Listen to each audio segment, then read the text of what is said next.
جب جب عید آتی ہے تو عبدالقیوم جیسے نام نہاد ملا اٹھ کر جو ہے وہ ایک نیا کٹا کھول دیتے ہیں کہ جی کٹے کی قربانی جائز ہے کہ نہیں. ان کو چاہیے کہ وہ بے فکر ہوں, کٹے کی قربانی کریں. کٹے کی قربانی 100% جائز ہے. اس کی مثال میں ایسی دوں گا کہ انشاءاللہ العزیز عبدالقیوم صاحب اور ان کی پوری ذریت اللہ کے فضل و کرم سے یہاں پر ڈھیر ہو جائے گی. کبھی آپ کہتے ہیں جی گھوڑا کھا لیا کریں, کبھی آپ کچھ کہتے ہیں, کبھی گدھا آپ حلال کر دیتے ہیں, کبھی آپ پتہ نہیں کیا کیا چیزیں حلال کرنے کو چل دیتے ہیں. نہ جانے آپ کہاں سے آ گئے ہیں, کہاں سے آئے. چیلنج ہے, مرغی کا انڈا, مرغا اور مرغی, یہ تینوں چیزوں میں سے کوئی ایک چیز کے اوپر وہ حدیث لے آئیں کہ جی یہ قربانی اس کی جائز ہے, میں 1,00,000 روپے انعام دوں گا. ضعیف حدیث بھی لے آئیں چلیں.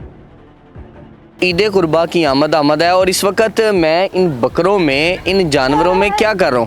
آپ کی پرزور مذمت پہ مفتی صاحب کا میں بڑا مشکور ہوں کہ انہوں نے اپنا قیمتی اور خصوصی وقت دیا. اس وقت میں منڈی کے احاطے میں موجود ہوں اور بہت سارے قربانی کے مسائل آپ تک پہنچانا مقصود تھے. نئی بحث جو ہے وہ عبدالقیوم صاحب کی جانب سے کی جا رہی ہے.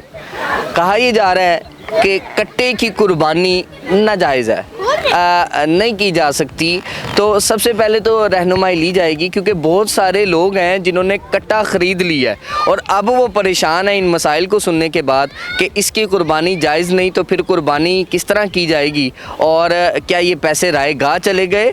اور کٹا حلال کرنا وہ عید قربان پہ مشکل نظر آ رہا ہے. تو یہ ساری صورتحال میں فقہ کیا کہتی ہے, اسلام کی تعلیمات کیا کہتی ہیں, احادیث کی تعلیمات کیا کہتی ہیں. بسم اللہ الرحمن الرحیم, نحمدہ ونصلی علی رسولہ الکریم, اما بعد فاعوذ باللہ من الشیطان الرجیم. بسم اللہ الرحمن الرحیم.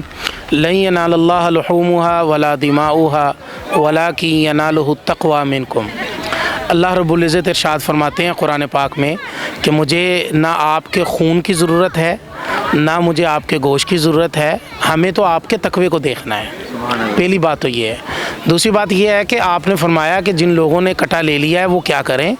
ان کو چاہیے کہ وہ بے فکر ہوں, کٹے کی قربانی کریں. کٹے کی قربانی 100% جائز ہے اور اس کی مثال میں ایسی دوں گا کہ انشاءاللہ العزیز عبدالقیوم صاحب اور ان کی پوری ذریت اللہ کے فضل و کرم سے یہاں پر ڈھیر ہو جائے گی. ہمارے پاس ایسی مثال ہے اور شاید آج سے پہلے آپ کے میڈیا کے وساطت سے آج تک کسی نے یہ سوال نہیں کیا ہوگا. کیا عبدالقیوم صاحب مجھے بتا سکتے ہیں کہ ان کے نزدیک مرغے کی قربانی بھی جائز ہے, مرغی کی قربانی بھی جائز ہے, مرغی کے انڈے کی بھی قربانی جائز ہے؟ تو اتنا بڑا کٹا نہیں نظر آتا ان کو جن کی قربانی جائز ہے. سارا سال کھاتے ہو کٹا, کھاتے ہوئے تو آپ نے کبھی نہیں کہا کہ نہ اس کا قرآن میں ذکر ہے نہ حدیث میں ذکر ہے. تو کہاں سے آپ نے لے لیا کہ یہ کٹا حلال ہے؟ جب کہ گھر بھینس کا دودھ دینے والا آتا ہے تو اس کے بھی پوچھتے ہیں کہ بھینس کا دودھ مہنگا ملتا ہے, گائے کا دودھ سستا ملتا ہے. تو ہم لڑ کر بھینس کا دودھ لیتے ہیں کہ بھئی بھینس کا دودھ چاہیے, اس کے دودھ میں طاقت بھی زیادہ ہے, ملائی بھی اچھی آتی ہے اور اس کے اندر چکناہٹ بھی زیادہ ہے, فیٹ بھی زیادہ ہے اور ہمیں مکھن بھی اچھا ملتا ہے اور اس کا گھی بھی اچھا نکلتا ہے, وائٹ نکلتا ہے. کھانے ہر چیز اس کی کھانے کے لیے تیار ہیں. جب جب عید آتی ہے تو عبدالقیوم جیسے نام نہاد ملا اٹھ کر جو ہے وہ ایک نیا کٹا کھول دیتے ہیں کہ جی کٹے کی قربانی جائز ہے کہ نہیں. کمال کرتے ہیں آپ ان سے پوچھیں, وہ بازاروں کے اندر پھرتے ہوئے لوگوں کو ڈانٹ رہے ہیں. میں نے بھی ویڈیو دیکھا کہ ڈانٹ رہے ہیں اس کی کٹے کی قربانی جائز نہیں ہے. اچھا, تم کیوں لے آئے ہو؟ جو بیپاری ہیں بیچارے وہ بھی پریشان ہیں کہ اگر میرے ہاتھ میں کٹا دیکھ لیا اور مفتی صاحب کہیں آتے نظر آ گئے تو اس ڈانٹ کا حقدار میں بھی ہوں گا اور اس کے بعد مجھے بھی اس منڈی سے نکالنے کی کوشش کی جائے گی. اور ایک اینٹی ٹرینڈز ہے, ان کے بھی تحفظات جو ہیں وہ سامنے آ رہے ہیں. اس وقت انتہائی پریشان ہے چونکہ سارا سال جب وہ خدمت کی جاتی ہے جانور کی, اس کو پالا جاتا ہے اور اس کے بعد بیچنے کے لیے منڈی میں لایا جاتا ہے. ایک پورا پروسیجر ہے, ایک پوری محنت ہے اور اس کے بعد اس طرح کی ڈانٹ جو ہے وہ لگاتے دکھائی دے رہے ہیں جس کے بعد بیپاری بھی پریشان ہے. جی, ایک تو یہ بات یاد رکھیے گا کہ ہمیشہ عالم کا کام ہے داعیانہ صفات کے ساتھ بندے سے بات کرنا. عبدالقیوم صاحب کے اندر داعیانہ صفات ہے ہی نہیں ہے. ان کی بات کا انداز لوگوں کو ڈانٹنا ہوتا ہے. اللہ کے نبی نے ڈانٹا نہیں ہے, اللہ کے نبی صلی اللہ علیہ وسلم نے ہمیشہ اپنے اخلاق سے لوگوں کو اپنی طرف متوجہ کیا ہے، اور اپنے اخلاق سے حضور علیہ الصلوۃ والسلام نے لوگوں کو بتایا۔ ہمارے پاس تو وہ بات بھی پہنچی ہے کہ ایک شخص بدو تھا، وہ آیا مسجد کے اندر پیشاب کر رہا ہے، صحابہ لپکنے لگے، حضور نے روک دیا، رک جاؤ نہیں، اس کو روکنا نہیں، اور اس کو جب روکا نہیں، اس کو مارا نہیں، پیٹا نہیں، اس کو سمجھانے کے بعد وہ مسلمان بھی ہو گیا۔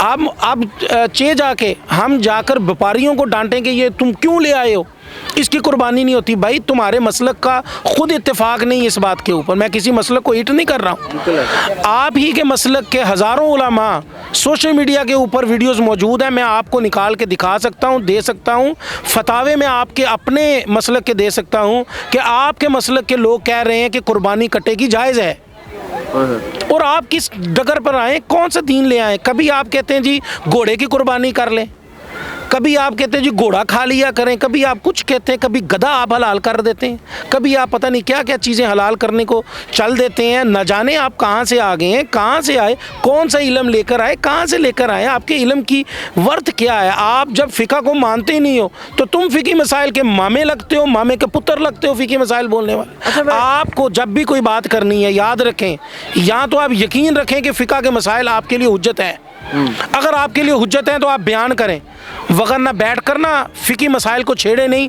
ہم فقہ کو مانتے ہیں، اور ہم فقہ کو، صحابہ ہمارے لیے حجت ہیں، ہم صحابہ نے جو آ کر فقی مسائل ہمارے سامنے رکھے، ہم نے ان کو منوان تسلیم کیا، اور تسلیم کرتے ہیں اور کرتے ہوئے آگے جائیں گے انشاءاللہ العزیز۔ اچھا مجھے یہ بتا دیجیے گا کہ ہمارے پاس اگر دلیلیں جو ہیں وہ کون کون سی موجود ہیں کہ کٹے کی قربانی جائز ہے، چونکہ وہ ایک احادیث کا سہارا لیتے ہوئے اس کی تشریح اور اس کے حوالے سے جو ہے وہ کچھ چیزیں عوامی خدمت میں پیش کرتے دکھائی دے رہے ہیں، جس میں وہ کہتے ہیں کہ نہ اصحاب نے کٹا کھایا، نہ اصحاب سے منسوب ہے کہ قربانی کی کٹے کی، نہ نبی پاک نور مجسم شاہ بنی آدم حضرت محمد صلی اللہ تعالیٰ علیہ وآلہ وسلم سے منسوب ہے کہ کٹے کی قربانی، تو کٹا کس طرح حلال ہے؟ آپ مجھے یہ بتائیے، آپ نے اپنے سوال میں خود ہی جواب دے دیا آپ نے کہ نہ صحابہ نے کٹا کھایا، نہ انہوں نے کٹا وہاں پر دیکھا، نہ کٹا انہوں نے ادھر قربان کیا۔ تو بھائی جب کٹا وہاں پر تھا ہی نہیں تو آپ بتائیں مجھے، ہمارے نزدیک ہمیشہ قیاس ہے، یاد رکھیے گا، قرآن حدیث اس کے بعد قیاس ہے، قیاس ہمارے ہاں حجت ہے، ٹھیک ہے۔ ہم نے دیکھا کہ یہ بھینس، اس کا گوشت، اس کا دودھ، اس کا حلال ہے یا نہیں حلال ہے، جب ہم نے کیسے اس کو حلال قرار دیا، ہم نے دیکھا کہ یہ کس کی جنس میں سے ہے، ہم نے دیکھا یہ کس کے ساتھ اس کی مماثلت ہے، جب دیکھا تو اس کی مماثلت ایک ایسے جانور کے ساتھ تھی جس کا ذکر قرآن میں آیا، کھانے کا بھی، اس کے دودھ پینے کا بھی، اس کے گوشت کھانے کا بھی، قربانی کرنے کا بھی، عقیقہ کرنے کا بھی۔ تو ہم نے دیکھا وہ گائے کے ساتھ مشابہت رکھتی، گائے کی طرح بیٹھتی، گائے کی طرح کھاتی ہے، گائے کی طرح دودھ دیتی، گائے کی طرح بچہ دیتی ہے۔ ہم نے جب اس کے ساتھ مماثلت کی تو ہم نے بر اعظم ایشیا کے اس جانور کو گائے کے مد میں لیتے ہوئے اس کو تسلیم کیا، اور ہمارے اس ملک کے اندر، بر اعظم ایشیا کے اندر، اس کا گوشت حلال قرار دیا گیا، اس کا دودھ حلال قرار دیا گیا، اور اس کا عقیقہ، اس کا قربانی جائز قرار دی۔ اور اسی وجہ سے ہزاروں آپ کو دلیلیں دی جا سکتی ہیں۔ تو مجھے یہ بتائیں کہ انہوں نے مرغی کا جو گوشت انہوں نے قربانی جائز قرار دے دی ہے، کسی ایک صحابی نے مرغی کی قربانی کی ہے؟ مرغی کی قربانی، مرغے کی قربانی، انڈے کی قربانی کسی ایک صحابی نے کی ہے؟ مجھے دلیل دے دیں، جائیں 1 لاکھ روپے کا انعام ہے آپ کے وساطت سے، میں دوں گا اپنے پاس 1 لاکھ روپے، جائیں۔ عبد القیوم صاحب کو چیلنج ہے، آپ کے اس پروگرام کی وساطت سے چیلنج ہے، مرغا، انڈا، مرغی اور اس کا انڈا، مرغے کا انڈا تو ویسے ہی نہیں ہوتا نا، مرغی کا انڈا، مرغا اور مرغی، یہ تینوں چیزوں میں سے کوئی ایک چیز کے اوپر وہ حدیث لے آئیں کہ جی یہ قربانی اس کی جائز ہے، میں 1 لاکھ روپے انعام دوں گا، ضعیف حدیث بھی لے آئیں چلیں۔ ناظرین، یہ ایک بڑا کٹا جو کھلا تھا، اب اس کا جواب جو ہے وہ آپ کے سامنے جو ہے وہ مفتی صاحب رکھنے کی کوشش کر رہے تھے، اور احادیث کی صورت میں، احادیث کی روشنی میں، قرآنی تعلیمات کی روشنی میں، اسلام کی روشنی میں وہ تمام تر چیزیں جو ہے وہ آپ تک پہنچا رہے تھے۔ اور وہ لوگ جو اس وقت کٹا لیے پریشان تھے، مجھے لگتا ہے کہ اب جو جوابات آئے ہیں اس کے بعد تسلی بخش جوابات ہیں، اور آپ لوگ جو ہے وہ قربانی کر بھی سکتے ہیں۔ اور اس کے بعد کچھ سوالات اور چیلنج جو ہے وہ عبد القیوم ظہیر صاحب کو کر دیا گیا ہے کہ یہ پتہ نہیں کہاں سے آ گئے ہیں، اور جو 2 یا 3 چیزیں رکھتے ہیں، قربانی کے حوالے سے کہ انڈے کی قربانی، مرغا اور مرغی کی قربانی جائز ہے یا نہیں، اس کے حوالے سے جو ہے وہ آپ دلائل پیش کریں. مفتی صاحب جو ہے وہ موجود ہیں.